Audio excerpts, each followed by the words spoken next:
اور یہ مجلسیں کیا ہیں؟ یہ گریہ کیا ہے؟ یہ علم، یہ ماتم، یہ تابوت، یہ ذوالجناح، یہ شعائر، یہ نشانیاں، یہ علامتیں، یہ استعارے، یہ کنائے، یہ توجہ دلانے کے ذریعے، یہ یاد بحال کرنے کے انداز، یہ کچھ اس ماحول میں لوٹنے کے طریقے، یہ کیا ہے؟ صفا و مروہ تو ہزاروں سال پہلے ایک واقعے سے جڑے ہوئے ہیں، مگر قرآن کہہ رہا ہے کہ یہ صفا و مروہ شاعر اللہ میں سے ہیں۔ کیوں؟ اس لیے کہ وہ رہیں گے، شاعر اللہ یعنی اللہ کی نشانیاں، اللہ کی نشانیوں کو مٹانے والا تو مسلمان نہیں ہو سکتا نا، وہ رہیں گے تو کوئی واقعہ یاد رہے گا۔ وہ پہاڑ ہٹا دیے جائیں گے، واقعہ یہ ختم ہو جائے گا۔ خدا نخواستہ آج یہ پہاڑ ہٹا دیے جائیں، ختم ہو جائیں، کچھ بھی ہو جائے تو وہ واقعہ ختم، بہت زیادہ ایک نسل تک دہرایا جائے گا کہ یہاں یہ ہوا تھا، دوسری نسل میں وہ بات ختم ہو جائے گی۔ یہ کیوں آپ نے سجایا علم؟ یہ کیوں تابوت ہم بناتے ہیں؟ یہ ذوالجناح سجا کر اس کو آمادہ کر کے کیوں جلوس میں اور مجلس میں لایا جاتا ہے؟ ایک واقعہ یاد آ جائے، اور وہ واقعہ جو منی میں پیش آیا تھا، وہ جو مکے اور مزدلفہ اور مشعر الحرام میں جو واقعہ ہوا تھا، اللہ نے اسے یاد رکھا ہوا ہے۔ کیوں اسے یاد رکھو؟ تاکہ تمہیں بھی کوئی جذبہ ایجاد ہو۔ بھائی غور تو فرمائیں، حجاج کرام تشریف فرمائیں، 2 رکعت نماز اگر غیر خدا کے تصور کے ساتھ میں پڑھوں تو نماز باطل ہے نا۔ یہ کیا کروا رہا ہے اللہ؟ مکے میں نماز پڑھوا رہا ہے، مہنگی ترین، اہم ترین، مشکل ترین 2 رکعت نماز ہے جو طواف خانہ کعبہ کے بعد پڑھی جاتی ہے۔ وہ کہاں پڑھنی ہے؟ مقام ابراہیم پر۔ کہیں اور پڑھیں گے نماز باطل ہے۔ مقام ابراہیم بھی ایسے کہ خانہ کعبہ، آپ کے اور خانہ کعبہ کے درمیان مقام ابراہیم ہونا چاہیے، یعنی اللہ کا سجدہ کرو مگر ابراہیم کی یاد کے ساتھ۔ مجھے تمہارے یہ سجدے نہیں چاہیے جس میں جذبانی کا جذبہ قربانی نہ ہو، جس میں قربانی کے احساسات اور خیال اور تصور نہ ہو۔ مجھے وہ سجدے نہیں چاہیے، مجھے وہ نمازیں نہیں چاہیے، وہ سوکھی، وہ ڈھیلی، وہ غیر مؤثر عبادتیں مجھے نہیں چاہیے۔ تمہارے اندر اس عبادت سے کوئی فرق پڑے، سجدہ تمہیں 1000 سجدوں سے بچائے۔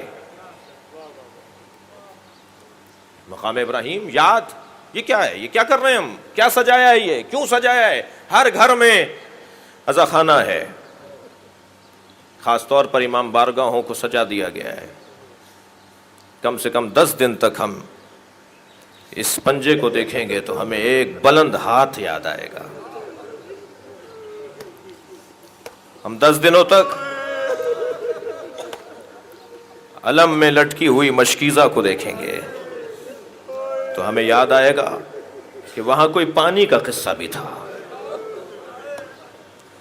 اور مشکیزے میں لگے ہوئے تیر کو دیکھیں گے تو ہمیں یاد آئے گا کہ وہاں پانی روکا بھی گیا تھا۔ جی، ایک تابوت دیکھیں گے تو ہمیں یاد آئے گا کہ یہ تابوت اٹھا نہیں تھا۔ آج اتنا، اللہ اکبر، اتنا بڑا مجمع، اتنی بڑی تعداد، جب تابوت آتا ہے، حضرت علی اکبر کا تابوت، خاص طور پر روز عاشوراء امام حسین کا تابوت، تو کیوں اٹھا رہے ہیں؟ کیوں اس کو چوم رہے ہیں؟ کیوں اس کا بوسہ دے رہے ہیں؟ اس لیے کہ کربلا میں یہ جنازہ اٹھایا نہیں گیا، 3 دن تک بے گور و کفن لاشا رہا۔ ذوالجناح کو جب ہم دیکھتے ہیں تو کیا یاد آتی ہے؟ یہ سواری تو ہے، اس کا سوار کہاں ہے؟ کیا ہوا اس کے سوار کے ساتھ؟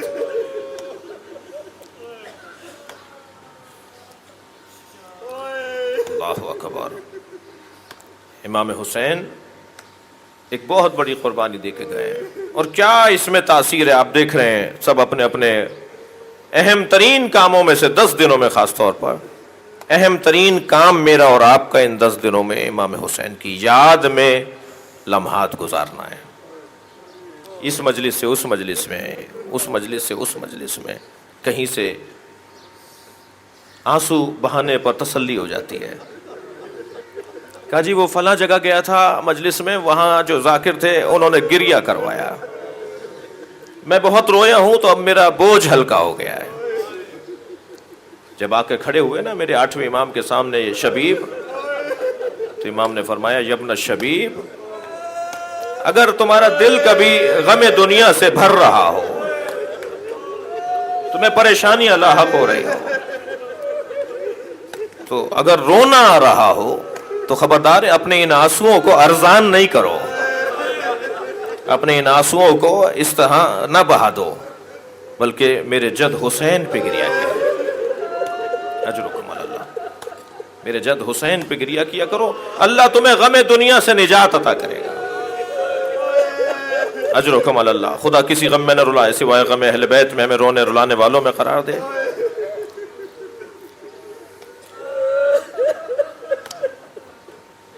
آرزو ہے نبی کی گریہ حسین پر، جناب زہرا چاہتی ہیں کہ حسین پہ گریہ ہو، ہر امام معصوم نے امام حسین پہ گریہ کیا ہے۔ اللہ نے نجات کے 4 ذریعوں میں سے تمام معصومین کو ایک ذریعہ بنایا ہے اور اکیلے حسین کو ایک ذریعہ بنایا ہے، کوئی کم بات نہیں ہے۔ خود اہل بیت سفینہ نجات ہیں، سب اہل بیت یعنی تمام معصومین سفینہ نجات، اور اکیلے حسین ابن علی ہے سفینہ نجات۔ ان الحسین مصباح الہدی و سفینۃ النجات۔ ادھر کیا کہا ہے؟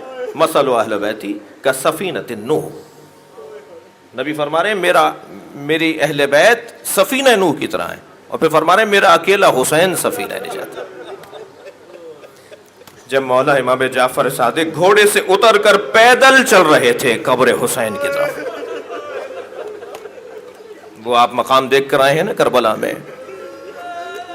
جب امام کی سواریاں وہاں پہنچی تو امام نے اپنے گھوڑے سے خود کو اتار دیا، امام کے ادب احترام میں سارے سوار سارے ساتھی اپنی اپنی سواریوں سے اتر گئے، امام نے اپنا گھوڑا چھوڑ دیا اور قبر حسین، وہ معمولی کم فاصلہ نہیں ہے، خاصا فاصلہ ہے، امام وہاں سے قبر امام حسین تک پیدل جا رہے تھے۔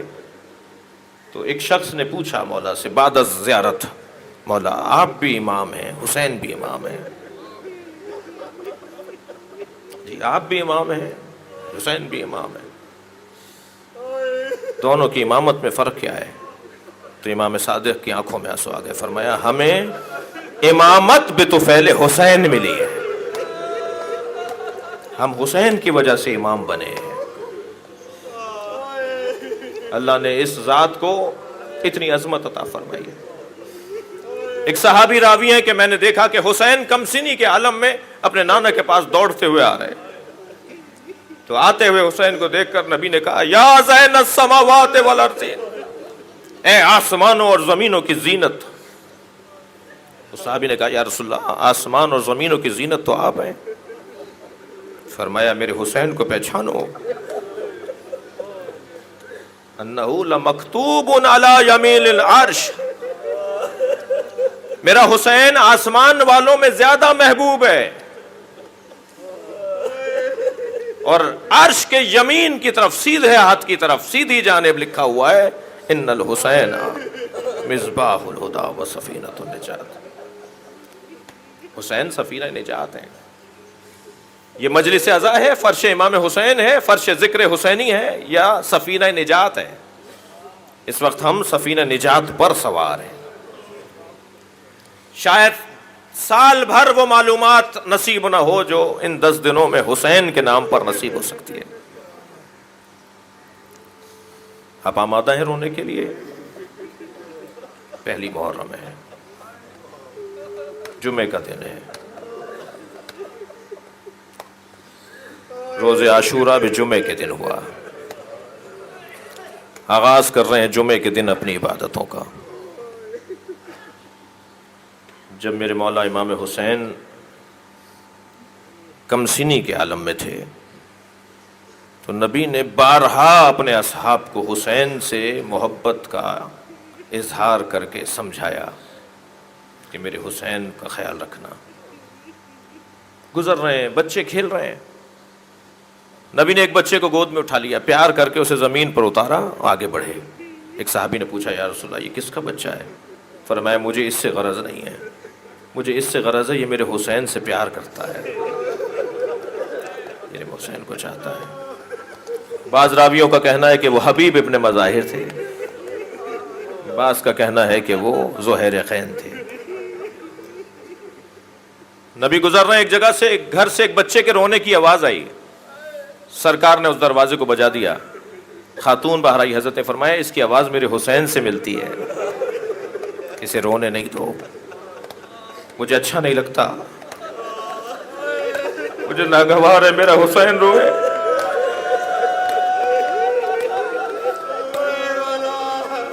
کربلا میں 3 لاشوں پر حسین کے آنسو رکتے نہیں تھے. عباس کے لاشے پہ حسین بہت روئے. اجرکم اللہ, تکلف نہیں کریں گے. علی اکبر کے لاشے پر حسین بہت روئے. اور ایک اور لاشے کا حال بتاؤں, لاشا بہت چھوٹا تھا مگر حسین سے اٹھتا نہیں تھا. علی اصغر کے لاشے پر حسین بہت روئے. اجرکم اللہ, اجرکم اللہ. نبی فرما رہے ہیں مجھے حسین کا رونا گوارا نہیں ہے. حضرت ام سلمہ سے اہل سنت نے یہ روایت لکھی ہے. حضرت ام سلمہ سے فرمایا میں سفر سے لوٹا ہوں, کچھ دیر استراحت کر رہا ہوں, آنے والوں کو اتنا بتا دینا کہ نبی کچھ دیر کے لیے استراحت کر رہے ہیں. بی بی فرماتی ہیں کہ حسین 3 یا 4 سال کا سن ہے کہ دوڑتے ہوئے آئے اور مجھ سے پوچھے بغیر, اس لیے کہ حسین کو پوچھنے کی ضرورت نہیں تھی, نبی کے حجرے میں جانے لگے. میں نے آگے بڑھ کے روک دیا. میں نے کہا حسین تمہارے نانا آرام کر رہے ہیں. ہمارے یہاں کی ایک کتاب میں ایک جملہ ہے کہ امام حسین نے پوچھا نانی کیا مجھے بھی روکا ہے؟ بی بی ام سلمہ نے فرمایا کہ نہیں, تمہارے نانا نے تخصیص نہیں دی. حسین واپس لوٹے ہیں, ابھی چند قدم میرے مولا حسین گئے تھے کہ بی بی ام سلمہ فرماتی ہیں کہ نبی کو میں نے کیا دیکھا کہ حجرے سے باہر آئے ہیں, سر پہ امامہ نہیں ہے, دوش پہ عبا نہیں ہے, دوڑے ہیں اس جانب جہاں حسین جا رہا ہے. آگے بڑھ کر حسین کو گودی میں لیا اور مجھے دیکھ کر کہا اے ام سلمہ تم نے حسین کو لوٹا دیا, اور اپنے ساتھ حجرے میں لے گئے. کچھ دیر کے بعد مجھے رونے کی آواز آنے لگی اور نبی کی آواز اتنی بلند ہوئی کہ میں گھبرا کر حجرے میں چلی گئی. تو میں نے کیا دیکھا, نبی نے اپنی قمیص اتاری ہوئی ہے, حسین کو سینے سے لگایا ہوا ہے, کبھی لبوں کا بوسہ دیتے, کبھی گلے کا بوسہ دیتے. میں نے نبی سے کہا یا رسول اللہ آپ کا یہ حال کیوں ہے؟ فرمایا ابھی مجھے جبریل نے آ کے بتایا ہے حسین کے لبوں پہ چھڑی لگائی جائے گی, حسین کے گلے کو کاٹا جائے گا, اس کے سینے پر گھوڑے دوڑائے جائیں گے. اجرکم اللہ, اجرکم اللہ. تھکیں گے نہیں, مجھے بھی جلدی نہیں ہے. میرے مولا مدینے کو چھوڑ رہے ہیں عزادارو, میرے مولا مدینے کو چھوڑ رہے ہیں. میں نے بھی ایک جملہ کہہ دیا, آپ نے بھی سن لیا. کسی کو وطن سے نکالا جا رہا ہو, یعنی وہ دل سے نہ جا رہا ہو, خواہش سے نہ جا رہا ہو, خوشی سے نہ جا رہا ہو, تو کوئی پوچھے اس شخص سے کہ جس کو وطن چھوڑنے پر آمادہ کیا گیا ہو. جب امیر شام اس دنیا سے رخصت ہوا, حاکم شام, تو اس کے گورنر نے ولید ابن عتبہ نے بلایا, امام حسین کو پیغام بھیجا. امام جب چلے ہیں اس کے دربار کی طرف تو آپ کے ہمراہ بنی ہاشم کے جوان بھی ہیں. ان جوانوں میں حضرت عباس سالاری کر رہے ہیں, اور جیسے ہی دربار کے قریب پہنچے تو حضرت نے فرمایا عباس مجھے بلایا گیا ہے, تم سب لوگ باہر رہو گے. اللہ اکبر. آپ کو تو احساس ہے نا یہ عباس کون ہے؟ 36 سال سے کربلا کا انتظار کر رہے ہیں. 2 سال کے سن سے ان کی ماں نے انہیں بتایا ہے تمہیں کربلا میں اپنی شجاعت کا جوہر دکھانا ہے. کبھی کوئی توہین یا بے ادبی ہوتی تھی اور حضرت عباس تلوار نکالتے تھے تو آواز یہی آتی تھی عباس یہ مدینہ ہے کربلا نہیں ہے. عباس یہ مکہ ہے، کربلا نہیں ہے، عباس یہ بصرہ ہے، کربلا نہیں ہے، عباس تو منتظر ہے نا کربلا کے۔ فرمایا عباس مجھے بلایا گیا ہے، تم باہر رہو گے، بس اتنا خیال رکھنا کہ اگر میری آواز بلند ہو جائے تو سمجھنا کوئی مجھے تکلیف دے رہا ہے، تب تمہیں اجازت ہے، تم آ جاؤ۔ خط دکھایا گیا جس میں لکھا تھا حسین سے بیعت لے لو، اگر حسین بیعت نہ کریں تو حسین کا سر کاٹ لو۔ امام نے اسے لپیٹا اور واپس دیتے ہوئے فرمایا رات کی تاریکی میں کیسا سوال بیعت، کل دن نکلنے دو، سورج کی روشنی میں سارے مدینے کے سامنے مجھ سے سوال کرو، میں سب کے سامنے تمہیں جواب دوں گا کہ اس خط کا جواب کیا ہے۔ یہ کہہ کر میرے مولا مڑے تو مروان ابن حکم نے ولید سے کہا کہ اگر آج حسین چلے گئے تو پھر ہاتھ نہیں آئیں گے۔ امام مڑے اور امام نے ایک مرتبہ جلال کے عالم میں فرمایا اتقتلنی انت ام ہوا یا ابن زرخا، تو مارے گا یا یہ مارے گا، طے کرو مجھے کون مارے گا۔ جب امام نے یہ جملہ کہا تو امام کی آواز بلند تھی۔ ایک مرتبہ دربار میں تلواریں کھینچتے ہوئے جوانہ نے بنی ہاشم آ گیا ہے۔ امام نے آگے بڑھ کر کہا عباس اپنی تلوار کو نیام میں رکھو، اور اب امام نکلے ہیں دربار سے تو امام اپنے گھر کی طرف نہیں گئے۔ جب رستہ بدلنے لگے تو حضرت عباس نے سوال کیا مولا کہاں کا ارادہ ہے؟ فرمایا بہن زینب کے گھر جا رہا ہوں، اس لیے کہ حسین کی قربانی تو بغیر زینب کے مکمل نہیں ہوگی۔ جیسے ہی تاریکی چھا چکی ہے، رات بڑھ چکی ہے، امام دروازہ حضرت زینب پر پہنچے، کنیز نے دوڑ کر بتایا حسین آئے۔ اب آپ خود اندازہ کیجئے کہ کیا حالت ہوئی ہوگی، کیا عالم ہوا ہوگا۔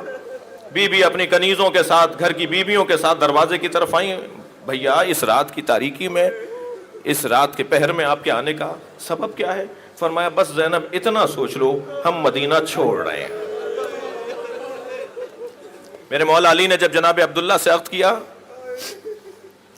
جناب زینب کا، تو ضمن عقد ایک شرط رکھی تھی، یہ روایت موجود ہے، ضمن عقد ایک شرط رکھی تھی کہ اگر میرا حسین کسی سفر پر زینب کو ساتھ لے جانا چاہے تو اے عبداللہ تم رکاوٹ نہیں ڈالو گے، تم منع نہیں کرو گے۔ اسی لیے جناب زینب سے کہا زینب تیاری کرو۔ 28 رجب سن 60 ہجری، عباس محملیں تیار کرواؤ، قافلہ آمادہ کیا جائے، ہم مدینہ چھوڑ رہے ہیں۔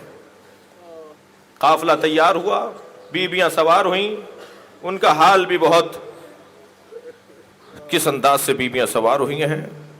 جب سوار ہو کر یہ قافلہ آگے بڑھا تو ابھی مدینے سے کچھ آگے گئے تھے کہ حضرت عباس اپنا گھوڑا دوڑاتے ہوئے امام حسین کے قریب آئے، کہ مولا ہمارے قافلے کے پیچھے ایک مختصر سا قافلہ چل رہا ہے۔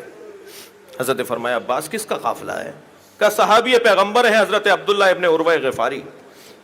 عباس تم نے پوچھا نہیں کہ وہ اس بڑھاپے میں کہاں کا ارادہ کیے ہیں؟ کہ مولا وہ کہتے ہیں کہ میں تمہارے ساتھ ساتھ چلوں گا۔ امام نے ذوالجناح کو آواز دے کر کہا مجھے میرے نانا کے صحابی تک لے جا۔ گھوڑا لے کر آیا، کمر خمیدہ ہے، ہاتھ پیروں میں راشا ہے، بزرگی اور بڑھاپا طاری ہے، ایک بیٹا اور ایک نوکر ایک غلام ساتھ ہے، 3 سواریوں پر مشتمل یہ چھوٹا سا قافلہ ہے۔ امام نے آگے بڑھ کے اپنے نانا کے صحابی کو گلے سے لگایا، نانا کے صحابی اس بڑھاپے میں کہاں کا ارادہ ہے؟ فرمانے لگے تم چھوٹے تھے، نبی خطبہ دے رہے تھے، تمہارا پیر تمہارے کرتے میں الجھا، تم ابھی زمین پر آئے نہیں تھے کہ نبی نے ممبر چھوڑ دیا، تمہیں گود میں اٹھا کر اپنے ساتھ ممبر پر بٹھایا اور ہم سب سے مخاطب ہو کر کہا میرے حسین کو پہچانو۔ اگر یہ مدینہ اس حالت میں چھوڑ رہا ہو کہ اس کا خاندان اس کے ساتھ جا رہا ہو، اس کی بہنیں، اس کے بچے اس کے ساتھ ہوں، اور تم میں سے کوئی زندہ ہو تو اس کا ساتھ ضرور دینا۔ حسین میں بوڑھا ضرور ہو گیا ہوں، مجھے مگر نبی کی وصیت پر عمل کرنا ہے۔ امام نے فرمایا پھر آئیے ہمارے ساتھ چلیے، علی اکبر آپ کے کام آئیں گے، عباس آپ کی خدمت کریں گے۔ تو اپنے ہاتھوں کو جوڑتے ہوئے فرمایا حسین تم اپنا قافلہ آگے رکھو، میں تمہارے پیچھے چلوں گا۔ امام نے پھر فرمایا، پھر انہوں نے معذرت چاہی۔ امام نے آخر علت پوچھی آپ ہمارے ساتھ کیوں نہیں چلنا چاہتے؟ کہا حسین تمہارے ساتھ زینب کی سواری ہے، میں اس قافلے میں کیسے چلوں جس میں نبی زادیاں ہیں؟ میں کہوں گا عبداللہ ابن عروہ غفاری سے، تم نے زینب کا بڑا احترام کیا؟ 11 محرم کو ہوتے تو دیکھتے، زینب کے سر سے چادر اتر گئی، آوازیں دیتی رہ گئی علی کی بیٹی، کوئی ہے جو مجھے چادر لا کے؟ الا لعنت اللہ علی قوم الظالمین فسیعلم الذین ظلموا ای منقلب ینقلبون۔